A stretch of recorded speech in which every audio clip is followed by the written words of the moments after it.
Welcome to another video! So for today, magpapack tayo ng orders for 12/12. So ito na lahat ng waybills na nakuha ko guys. I have a total of 39. Ito yung printed. Pero ongoing pa rin. Actually, meron ng nadagdag na isa. Pero mamaya na natin yung gagawin kapag natapos ko na itong 39. So if you wanna know yung full step-by-step process ng pagpakon ng orders, you can click this link. Ito yung last 11/11 pack with me video ko. Diyan in-explain ko talaga lahat ng ginagawa ko sa pagpapak. So for this video, parang time-lapse lang siya kung paano ko ibabalat ang aking mga orders. So we have our pick list right here. So kukunin ko muna lahat ng kailangan kong stocks.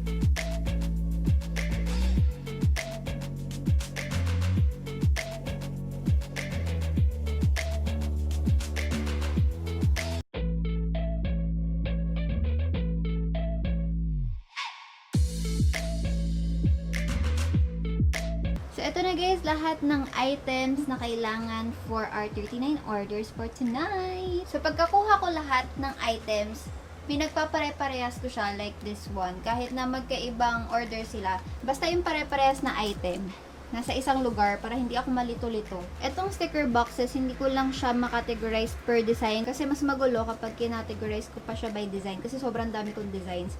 So, ayan, halo-halo na lang siya dyan. Mas nadadalian ako pag ganyan. Pero pag ganito, categorized.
yan na sila. Yan, 44 orders yan in total. Tapos ilalagay ko na lang sila sa eco bag para pagdating ng mga kuya magpipick up tomorrow, hindi na kami malilito. So, I am officially done mag-pack for tonight. 2 hours ako nag-pack for 44 orders, you guys. At nakakalungkot, guys. Nakakalungkot. Kasi syempre, di ba, nagpakahirap ako mag-pack and everything. Tapos may nagpapakancel na agad. Ayan. Anyway, ayun. Nagpapakancel na siya agad kasi namali daw yung pindot. Hindi naman ako galit. Hindi naman kilala personally yung tao. Parang nakaka-disappoint lang na may mga ganun talaga. Yung kung kailan napak mo na yung orders. At alam nilang napak ko na yung orders. Kasi syempre, sinandan ko silang picture eh. Pagkasin ko ng picture, ipina ko na yun agad-agad. Wala pa akong 1 minute nagpapak ng orders, guys, pagtapos ko mag-picture. Tapos ayun, nag-message, pa-cancel daw kay meron. Nakaka-disappoint, pero you know, that's life. Yan ang online seller life. Anyway, may mga humabol pang orders, pero baka for tomorrow ko na lang sila ayusin. Kasi ang sakit na talaga ng likod ko, tsaka napapagod na me. So, ayun na guys for this video. Thank you so much for watching, and I will see you tomorrow. Bye!